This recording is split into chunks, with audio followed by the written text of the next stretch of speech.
얘들아 안녕. 오늘 전 시간 광합성에 이어서 광합성에 영향을 미치는 요인은 교과서 125쪽입니다. 준비하세요. 먼저 전 시간에 학습지 정답 답니다. 미리 풀었죠? 안 푼 사람은 지금 풉니다. 다 풀고 다시 여기로 오세요.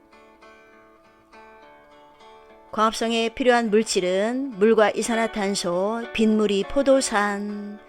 그때 녹말이라는 양분을 만드는데 그 녹말을 검출할 수 있는 용액이 바로 아이오딘, 아이오딘화 칼륨 용액이라고 그랬죠? 색깔은 청남색으로 바뀝니다. 산소 확인은 오늘 할 거고요.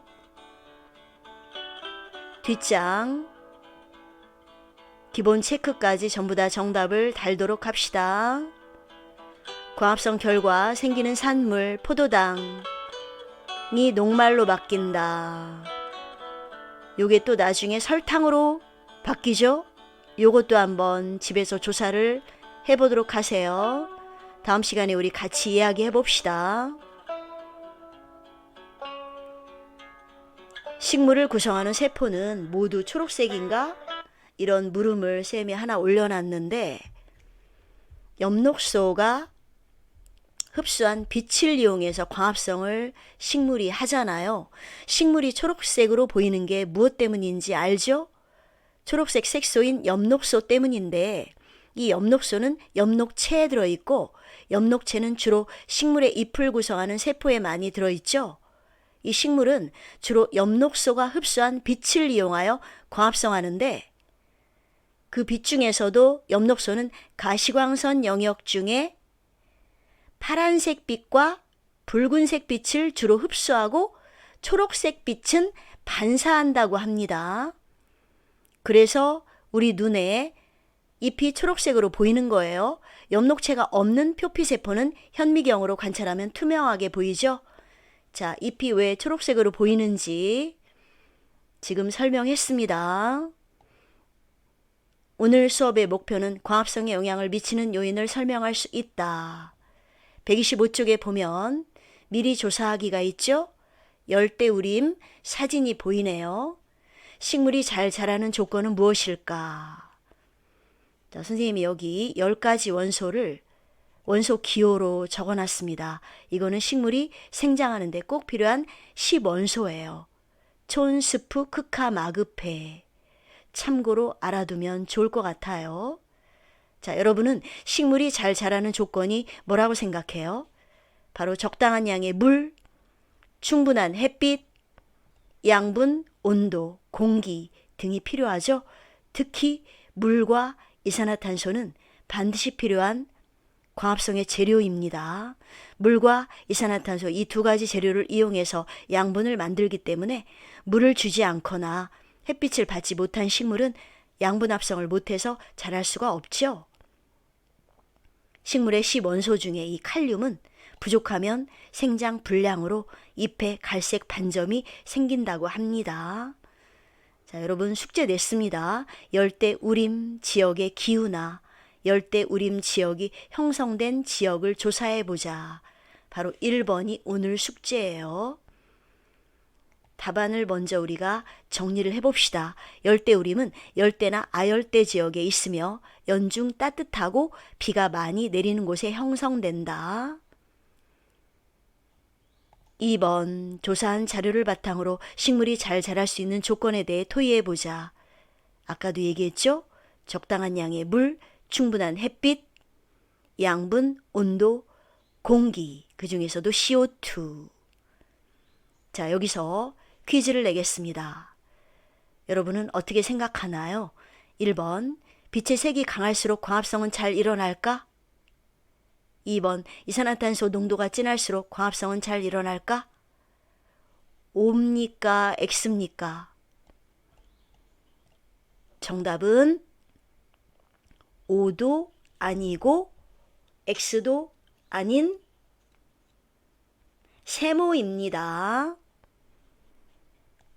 왠지 오늘 수업을 들으면 이해할 수 있을 거예요. 먼저 빛의 세기, 온도, 이산화탄소의 농도가 최적의 상태일 때 광합성량은 최대가 된다. 이 중에 어느 한 가지라도 부족하면 광합성량은 최대가 될 수 없다. 라고 돼 있는데 광합성은 빛의 세기, 온도, 이산화탄소 농도가 모두 최적의 상태일 때 최대로 자란다고 합니다.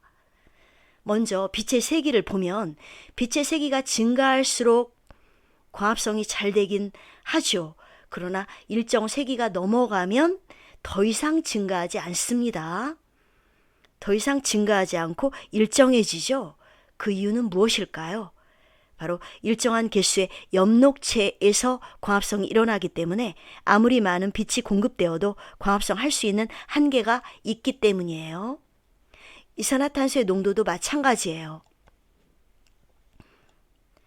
이산화탄소의 농도가 증가할수록 광합성량도 증가하는데 역시 일정한 양의 일정한 개수의 엽록체에서 광합성이 일어나기 때문에 아무리 많은 이산화탄소 농도가 공급되어도 광합성 할 수 있는 한계가 있기 때문입니다.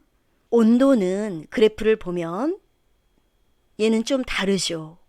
온도가 올라가면 광합성량이 증가하긴 해요. 그러나 40도씨가 넘어가게 되면 오히려 급격히 감소합니다. 온도가 너무 높아지면 식물체를 이루는 효소의 주 성분, 단백질이 변성되기 때문이죠. 오늘 이 원인에 대해서 우리 배움 활동도 보고 여러 가지를 통해서 알아봅시다. 식물의 광합성에는 빛이 필요합니다. 빛의 세기와 광합성량과의 관계를 알아보는 다음 배움 활동, 여러분 125쪽에 있습니다. 준비물에 여러 가지가 필요하네요. 자, 이 실험에서 검정말을 쓰는 이유가 뭐죠? 일반적인 화분을 쓰지 않고 왜 검정말을 쓸까요? 일반적인 화분으로 실험을 하게 되면 눈으로 확인하기가 쉽지 않아요. 여기서 나오는 산소의 양, 기포양도 눈으로 보이지 않고 또한 포도당 녹말의 양을 실시간으로 확인하기는 어려워요. 대신에 이 물풀, 검정말은 기포로 산소가 우리 눈에 보이고 그래서 검정말을 사용합니다. 깔때기에 꽂고 거기서 나오는 기포의 수를 셀 거예요. 여기서 우리가 1% 탄산수소 나트륨 수용액에 주목하세요. 왜 이 용액을 쓰느냐면 이 용액은 물에 녹으면 이산화탄소를 공급해 주죠. 이산화탄소를 효과적으로 공급하는 용액이에요. 앞으로 종종 생명과학 실험까지도 수능까지도 종종 잘 나오는 용액이에요. 1% 우리 공기 중에 이산화탄소 농도가 0.03%도 안 되는 그런 환경에서도 식물은 그걸로 광합성을 잘 하거든요. 1%면 충분한 양입니다. 또한 탄산수 나트륨은 강산이 아니라 약산이라서 식물을 거기에 담가도 죽이지 않고도 기포가 잘 보이는 용액입니다. LED 전등이 필요하네요. 예상하기 1번 같은 조건에서 빛의 세기가 다를 때 광합성은 어느 쪽에서 잘 일어날까? 자, 옆에 화분을 봅시다. 빛의 세기가 강한 쪽에서 많이 일어나겠죠. 한쪽은 음지에 있는데 양지에 있는 화분이 더 건강하게 잘 자랄 겁니다. 실험하기 1번 검정말 줄기 끝을 비스듬히 잘라 깔때기에 넣은 다음 자갈과 1% 탄산수 나트륨 수용액이 담긴 표본병에 거꾸로 넣는다. 요 검정말을 깔때기에 끼워 넣습니다.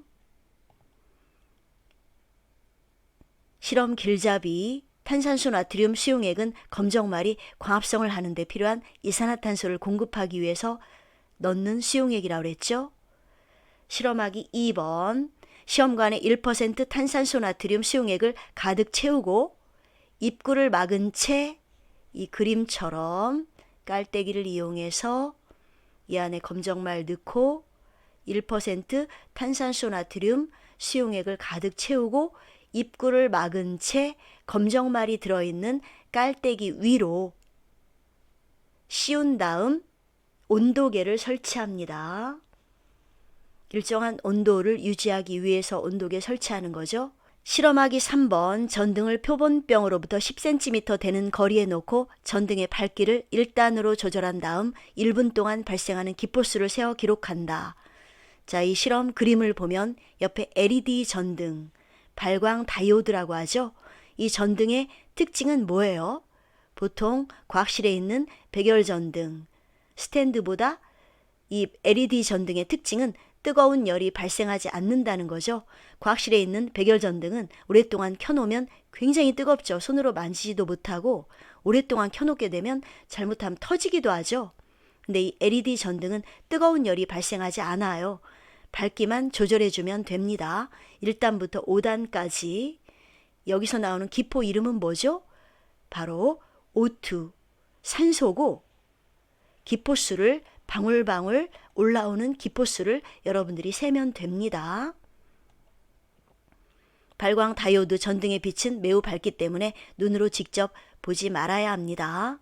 실험하기 4번 전등의 밝기를 1단, 2단 쭉 해서 5단까지 높여가며 기포수를 측정합니다. 단 물의 온도는 일정하게 유지합니다. 온도가 달라지게 되면 광합성량에 영향을 미치겠죠. 이렇게 해서 실험 결과가 보이는데 우리는 이 실험은 이론으로만 그냥 하도록 하겠습니다. 1번 빛의 세기에 따른 기포수를 3회 반복하여 측정하고 평균값을 기록해보자. 1단으로 했을 때 평균 기포수가 5개였는데 5단일 때는 29개로 약한 빛인 1단인 때보다 강한 빛인 5단일 때가 훨씬 더 기포수가 많네요. 공략 2번 빛의 세기에 따라 발생하는 기포수가 달라지는 까닭은 무엇인가? 우리가 LED 전등을 1단으로 했을 때 평균 기포수가 5개였죠? 5단으로 높일수록 점점 많아졌고 5단일 때 평균 기포수가 29개였습니다. 즉 빛의 세기에 따라 광합성량이 달라져서 산소 발생량이 점점 많아지죠. 정리하기 3번 실험 결과를 바탕으로 빛의 세기가 광합성에 미치는 영향을 설명해보자. 빛의 색이 강할수록 발생하는 기포수가 증가하는 것으로 보아서 빛의 세기가 강할수록 광합성량이 증가한다는 거 알 수 있습니다.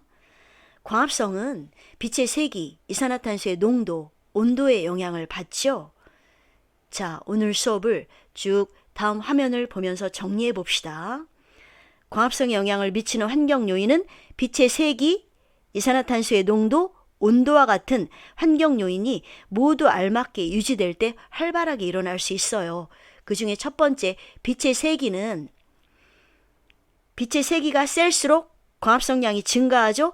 그러나 빛의 세기가 어느 한계 이 지점을 생명과학에서는 광포화점이라고 하는데 이 광포화점에 이르게 되면 빛의 세기가 세져도 광합성량은 더 이상 증가하지 않고 일정하게 유지됩니다. 그 이유는 뭐죠? 빛을 흡수하는 엽록소의 수가 일정하기 때문입니다. 빛을 흡수하는 엽록체의 수가 일정하기 때문이죠. 빛의 세기가 일정 수준 이상이 되면 광합성량은 일정 수준에 머무르게 됩니다. 그 다음 이산화탄소는 어떨까요? 이산화탄소도 광합성의 원료로 사용되잖아요. 광합성량은 이산화탄소의 농도가 높을수록 증가합니다. 이산화탄소가 일정 농도 이상이 되면 더 이상 증가하지 않습니다. 이것도 역시 같은 이유예요. 빛을 흡수하는 엽록체의 수가 일정하기 때문이다. 이산화탄소 농도가 어느 수준 이상이 되면 광합성량은 더 이상 증가하지 않습니다. 우리 공기 중에 이산화탄소 농도가 0.03% 정도로 낮지만 이건 식물이 광합성을 하기에는 충분한 농도라고 합니다. 다음 비닐하우스의 사진이 보이죠? 비닐하우스는 온실효과입니다. 비닐하우스를 덮는 비닐은 단파장 빛은 통과시키고 장파장 빛은 통과시키지 못합니다. 비닐하우스를 통과한 빛은 토양에 흡수되면서 열 교환이 이루어지고 이는 기온을 상승시킵니다. 이렇게 발생된 열은 보온과 단열로 유지되고 보온은 낮에는 열을 축적하고 단열은 열의 내부 유입을 차단합니다. 비닐하우스 원리가 뭔지 한번 다시 한번 해보세요. 이 온도가 식물의 광합성에 영향을 준다는 거죠. 엽록체가 열심히 일할 때 광합성량을 도와주는 건 바로 효소입니다. 이 효소는 온도에 아주 민감하죠. 그래서 40도가 넘어가게 되면 이 최고치가 되는 게 바로 온도 40도씨인데 40도씨가 넘어가면 이 온도에 민감한 효소가 성질이 변해요. 그래서 초반에는 따뜻하면 잘 광합성이 일어나다가 온도가 높아져서 40도씨가 넘어가게 되면 효소가 변성되어 기능을 전혀 못한다고 합니다. 어느 수준 이상의 온도에서는 광합성량이 오히려 감소하는 거예요. 여러분 교과서 127쪽에 보면 활동 적용하기가 있죠. 베트남의 메콩강 유역은 우리나라보다 위도가 낮은 지역으로 벼농사를 1년에 3번 할 수 있다. 이 지역에서 벼가 잘 자라는 까닭을 아까 그 4-4와 비교하여 설명해 보자. 아까 빛의 색이, 이산화탄소의 농도, 온도의 그래프가 있었죠.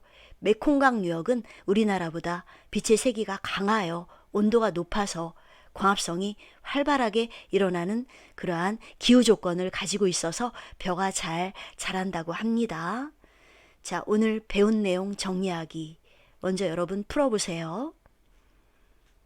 활동 적용하기 정답 달고요.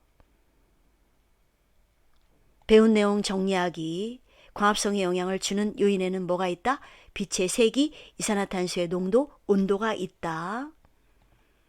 어느 정도까지는 빛의 세기가 강할수록 광합성 결과 발생하는 산소의 양도 증가한다. 그러나 어느 한계에